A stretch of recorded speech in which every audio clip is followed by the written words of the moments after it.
Yeah, man, what they do. Thanks for tapping in with Channel 31, where we got sports, news, gaming, and live streams going on. Please don't forget to like, comment, and subscribe. Show some love to your boy channel, man. So today we got a reaction video, more like an informational reaction video. I'm gonna be reacting to. If you don't know who this guy is. This is the new pickup, man, for the 76ers. Hidden gem for the 76ers. If you ask me, the piece that they was missing for power forward overseas 2023-2024 Real Madrid player Gershon Yabusele, also known as the guy who was carrying France Olympic team with Wemby. So yeah, man, shout out to Gershon. You feel me? So for the people that do know, Gershon was in the NBA. He was drafted by the Celtics. You know what I'm saying? A minute ago, like a long time ago, and he ended up, I guess, not panning out. You know what I'm saying? Back then, he was actually pretty solid. Like, he was actually a pretty good defender. He couldn't get his three-point shot down when he was in the league, so I'm pretty sure that's what led to him end up getting out of the league. But I remember, like, during his time during the league, I remember when Giannis was just coming into him being himself, this was a guy that the Celtics was put on him, and he actually would do a really good job on Giannis because he was actually really strong. So yeah, man, he's 28 years old. He's 6'8". They got him listed at 280. He's a really versatile prospect. The reason why I feel like he's the hidden gem for the 76ers is because, to me personally, all the moves that they made, they did a really good job filling out their roster with shooting, versatile players, and, you know, just great players that fit around Joel. The only thing I felt like they was missing, the weakest part of the team that I thought that they had, was their power forward position, because I felt like Caleb Martin was a good pickup. You know what I'm saying? And I felt like KJ Martin is also another good person to have on the team, but to me, they're a little undersized. And I get that you will probably have a big lineup out there, but I feel like the best thing for the 76ers is to have, yes, you want versatility, but you want size and versatility. You want versatility on both ends, not just offensively. You want it to be defensively and offensively. And I feel like this guy, like, he slots in perfectly into what they need for what I believe. Because I don't think you should be having Caleb Martin or Kenyon Martin Jr. starting at power forward. That's just me. They're just too small. Yes, they're athletic. They probably can make up for it with, you know, with their skill. But I just feel like, why do that? Why put yourself at disadvantages out there when you could put a guy that's 6'8", where you could run a lineup of Tyrese Maxey, Kelly Oubre, Gershon Yabusele, Paul George. Well, Paul George at the 3, Yabusele at the 4, and Embiid at the 5. With that lineup out there, you got 6'3", 6'2" Maxey, 6'7" Kelly Oubre, 6'9" Paul George, 6'8" Yabusele, and then 7'1" Embiid. Pretty much, you can switch almost everything. You can switch almost everything in that and on that defense. That gives you the most versatile defense to me.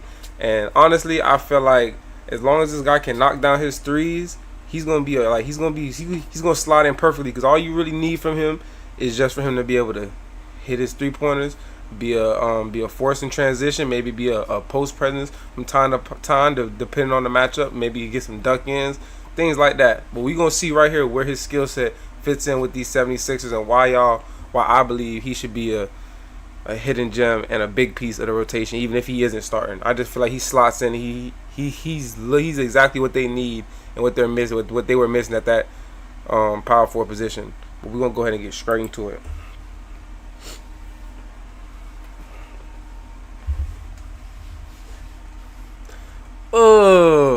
Good dunk. And I know y'all remember, man. He was the guy that dunked on Braun in the gold medal game.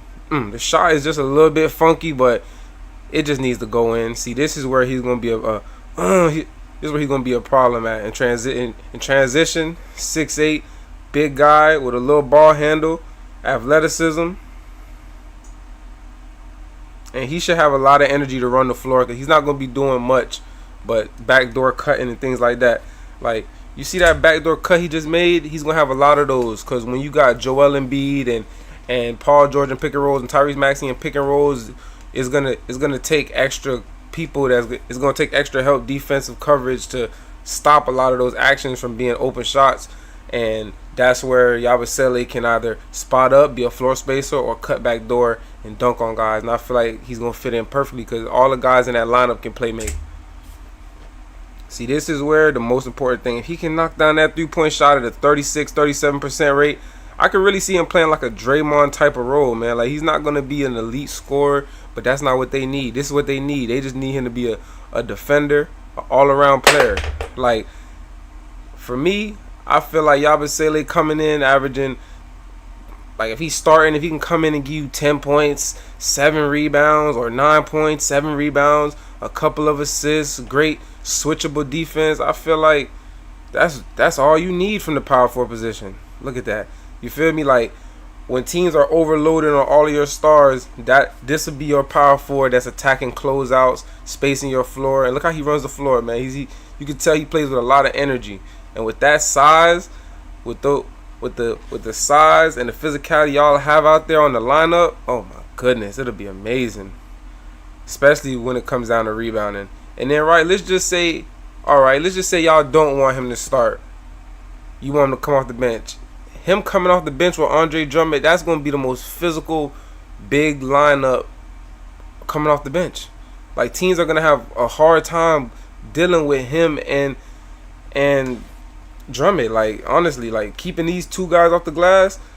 Oh, look at the post game. And then, like, honestly, if he comes off the bench, he probably have more of a role. He'll probably be able to show a little more of this play style right here. But this is not even what they need. I feel like him starting, being able to be a switchable defender, spacing the floor and a cutter, playing out of the dunker spot, I feel like that could do a lot for this team. I feel like he should play this at the Aaron Gordon role. Like, he could play, that's exactly what he is. He's like the Aaron Gordon from the Nuggets or the Sixers. I feel like if he plays that role, like, he's the guy that can fit that role perfectly. Like, he doesn't need to score all the points. He doesn't need to make all the plays. He just needs to make the plays that come to him and be a great defender. You know what I'm saying? And that's what I see from this guy. And then he has a little post game, which is, you know what I'm saying, which is something that can be exploited, especially when you can because I can see him and Maxey being in pick and rolls together, teams wanting to switch. Now you got your little guy on him, you post him up, there goes an advantage. And this guy seems like he knows how to play, man. You know what I'm saying? Even playing with the France team, playing with the national team, you can tell this guy knows how to play. He helped lead them to the silver medal. The shot is a little funky to me, just a little bit funky. But if he can hit that at a solid rate, it doesn't even matter how it looks, man. But honestly, in my opinion, bro, I think this is a great pickup for the Sixers. Great pickup. Like, honestly, I felt like the power forward position was a position they was going to have to trade for, and it was going, you know what I'm saying? I feel like that was going to be a hard thing for them to find. But they ended up picking up Gershon for 1 year, $2 million. You know what I'm saying? So it's like, honestly, if he doesn't pan out 1 year, $2 million, it can't really hurt you, Philadelphia. This is a high risk, high reward type of prospect, cause of that showing he had in France, boy, in the Olympics. He was balling, and I don't think that's just a hot streak. You know, it seems like, bro. It seems like when a lot of these NBA players, he's hitting a lot of threes in these highlights. So that's really encouraging. That post game is really encouraging, man. So I really feel like, man, he can give you value starting as being your floor spacing, Draymond Green, Aaron Gordon type of big man, if that's what you want from him, being able to switch and guard the top wings in the league. And if that's not what you want, if you want to go to a more fast-paced lineup with Caleb Martin and KJ, you could bring him off the bench and have him punishing all the backup fours and fives. And he could even be a small ball five in certain lineups and certain situations. I just feel like the versatility this guy brings to the team is off the charts, especially to be getting him at 1 year, $2 million. It's a steal, man. And then the way he just played in the Olympics against Team USA, gave them all that they could handle. I just feel like, you know what I'm saying, that's a good look. I feel like this is really the hidden piece. This is the key to them having a great season right here. If this guy could come out and do what I believe he can do, he could take the 76ers ceiling from here to here. I know it may not seem like the biggest sign, it may not seem like the biggest thing, but it takes for those great role players to come through, the unexpected guys to come through to really make teams be as great as they could be. And I feel like this guy got the potential to do that for this team. And you know, another thing, a lot of the time when these guys come into the league so early and they're not able to find their footing, they go overseas and they're actually able to find their footing a lot better because they're getting more time, getting more clock. So now they got time to develop and work through these things, and then they come back to the NBA and be really good role players or sometimes even stars.